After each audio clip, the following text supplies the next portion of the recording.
Greetings, adventurers! It's your girl, Lady Pelvic, to talk to you about one of the most anticipated games of 2018. Octopath Traveler, which came out July 13th, 2018. Woot! Another current game. I feel like I have to make a big deal every time I play a modern game, given my channel's track record. Ever since the demo, I knew I had to pick a copy of this up. Day one buy for me, and I'm so glad I did, because guess what? This bitch sold out. A few things, there's no spoilers other than one optional job class boss, nothing story related. And also, I'm streaming on Twitch. I know a lot of you guys have been asking. It's twitch.tv, lady_pelvic, so please check it out. A lot of people want me to stream, so here we are. With that said, I'm so excited to discuss Square Enix's love letter to classic JRPGs. Octopath Traveler, as the name suggests, has 8 characters to start with. Each character has 4 chapters. Starting at chapter 1, you complete that segment and you're free to adventure. Then you can find other characters whose chapters you don't have to complete right away, as you can pick it up at another time, but know certain areas will be unavailable until completion. An initial issue I had with this game is the structure. Most chapter 1's recommended levels are 7 and 8-ish, but if you were to continue your first character's chapter 1, in my case Ophelia, you'd see their chapter 2's recommended level is in their 20s, which was quite the jump. However, if you collect all the characters and complete their chapter 1s, you should be strong enough to continue with characters' second chapters. Each chapter was roughly 1 to 2 hours. I think in the long run I preferred it this way, because I believe the developers wanted you to get every character and uncover their story. But unlike other JRPGs, you get to choose whose path you want to invest in first.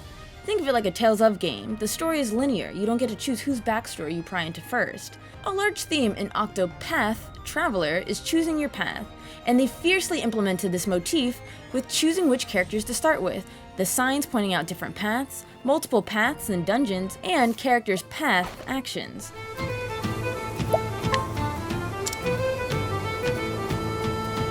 The stories woven in Octopath Traveler many found to be typical and lacking grandeur.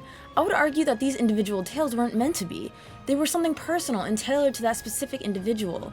And you know what? I found that to be incredibly refreshing. These stories weren't about saving the world from some giant threat that we've been fed by countless JRPGs. They were compact and meaningful short stories excellently built for the character.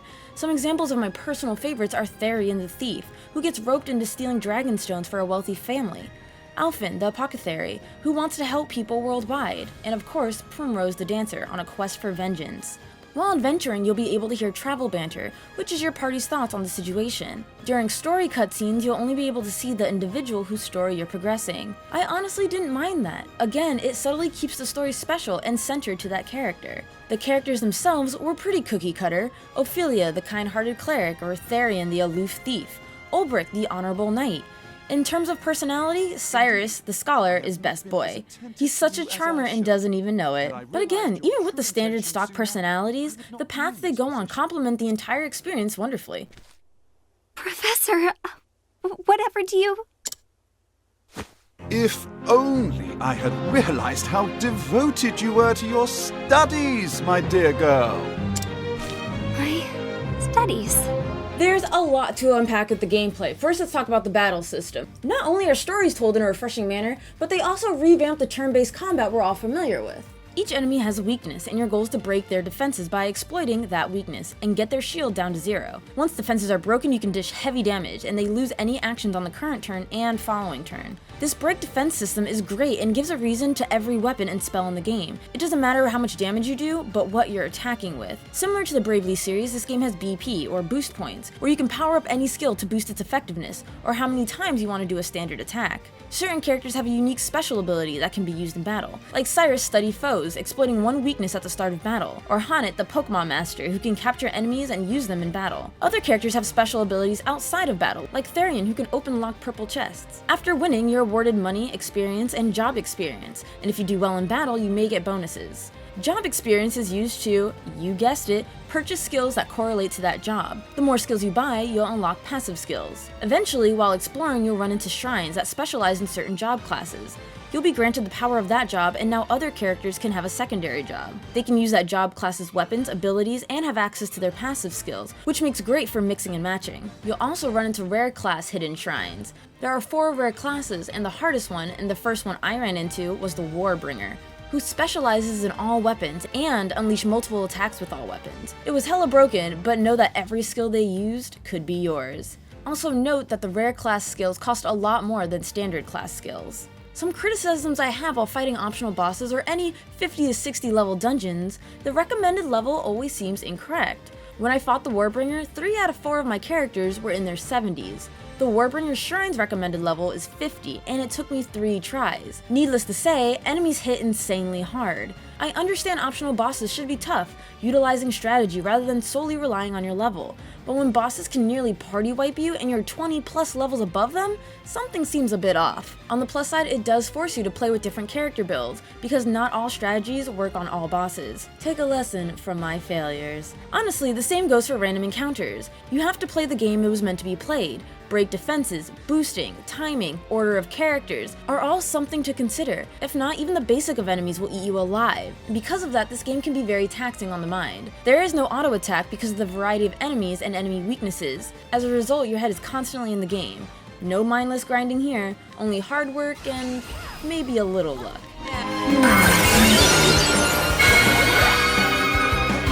Octopath Traveler's open world is nothing short of beautiful, having vastly different areas from lush green forests to wastelands. This title does inform the player a questionable recommended level for each area, so you don't accidentally stumble on some troublesome foes. Navigation on the world map is simple. You can see if there are optional dungeons, shrines, and even quests in your current area. The trick is finding the path to lead you to them, as many passages are hidden and take a keen eye. This is especially true in dungeons, as there are treasure chests littered throughout, and the only way to get to them is by checking every nook and cranny. Depth perception is at play, going behind things, and moving different directions even if you can't see. They got incredibly creative with dungeons, and again, I found their method of exploration and puzzle solving to be so simple yet satisfying. These are honestly some of the best dungeon designs I've seen in a while. In town, however, navigation is slightly lacking. While they had save points, side quests, and hidden items marked, they didn't have shops and taverns marked, which I thought would have been pretty helpful. Instead, you have to look for them, and some towns had multiple areas, so I found myself running around a lot. On a positive note, towns were lively with many NPCs to steal from.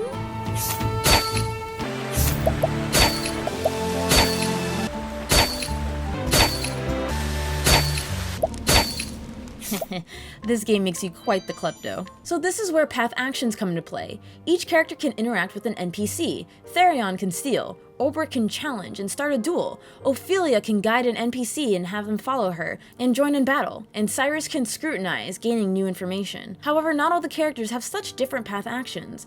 So instead of stealing, Tressa the merchant can purchase. Some items can only be purchased. Hanek can provoke a duel, but she doesn't use her weapons, instead she uses her beasts. But Primrose can alert, which does the exact same thing as Ophelia's guide, and Alphen can inquire, which is the exact same thing as Cyrus's scrutinize. So it's bad that there isn't a variety in path actions, but on the plus side, you'll only need one character with a similar path action while traveling. If you fail any path action multiple times, your reputation will be ruined and you can no longer use path actions in that town. You'll have to go to the tavern to restore it. The tavern also serves to exchange your characters or start character stories.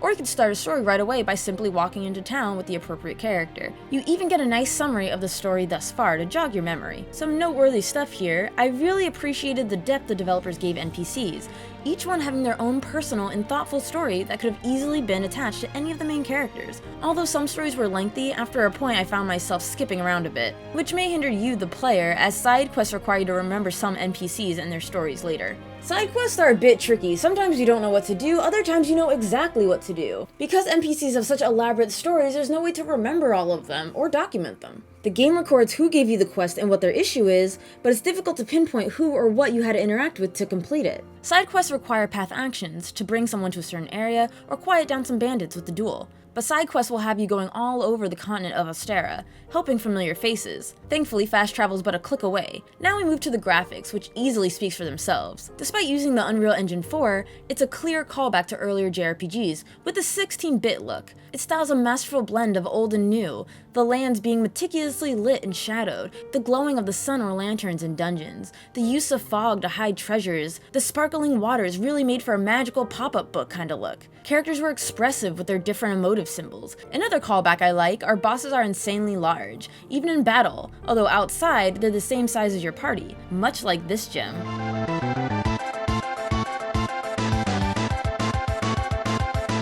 The music in Octopath Traveler ensorces the player with soft melodies, guiding the player through emotional moments and scenes of grandeur. Each area had their own theme music. The Frostlands sounds like you're held in a gentle blanket of snow, but don't be fooled by the soft melody because tough enemies lurk.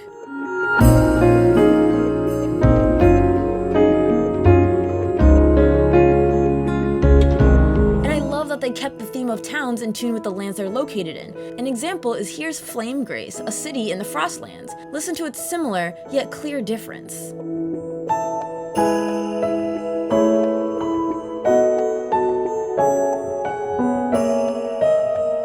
Imagine every town corresponding to what location they were in, because that's exactly how it is. Character themes were also so good, it's scary. Each character's story was told through their music. Tell me you don't hear the happiness and adventure in Tressa's theme. You don't hear the thrill of an adolescent exploring the world that she's only heard of.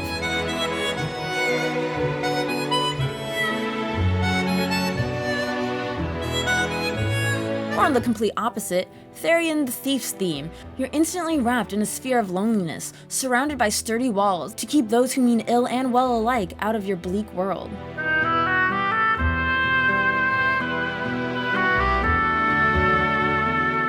My personal favorite goes to the character Cyrus the Scholar, and you can hear the thirst for knowledge.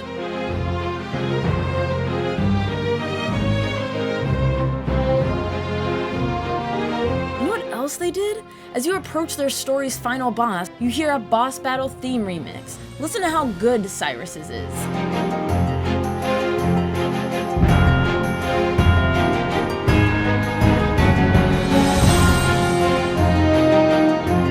I'm telling you, the composer Yasunori Nishiki went mad with the music. The many battle themes were nothing short of amazing, and high-strung. It was actually great that most of the tracks were mellow, because when you are in battle and you hear the theme begin, I believe it broke the player out of their relaxed mindset. It instantly snapped them into battle. And the various boss themes were just as amazing. And that's why I think my favorite songs are between Cyrus's theme and the battle theme called They Who Govern Reason, where you fight to gain optional job classes. Enjoy the insanity that is this violin work.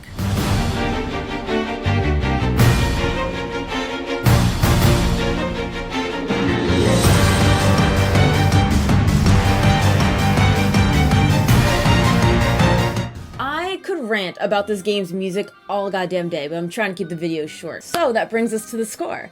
Octopath Traveler gets a well-deserved 9 out of 10. Fantastic game, love the personal storytelling, although some people may bicker that it's not some epic grand story, but I think that's what made it refreshing, the minimalism. I really enjoyed exploring, treading different paths, and how they kind of implemented puzzle solving into it. Nice little spin on the combat system, break the enemy's defenses, mix and matching job classes, loved it. My nitpicks of this game, it's a little grindy, there wasn't no easy way to grind, you really had to focus. The misleveling of certain optional dungeons, you can be stupid high level but still get a really good thrashing if you're not well prepared. Like an unreasonably good thrashing. Challenge is fine, but I definitely felt misguided.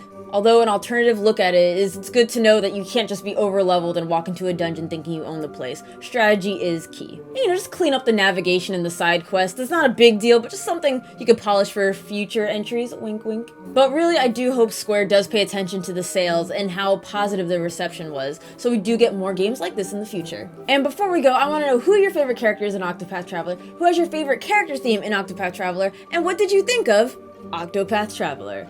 I look forward to reading your comments. Thank you all so much for watching. Top box is more reviews like this, and the bottom box is my Let's Play channel.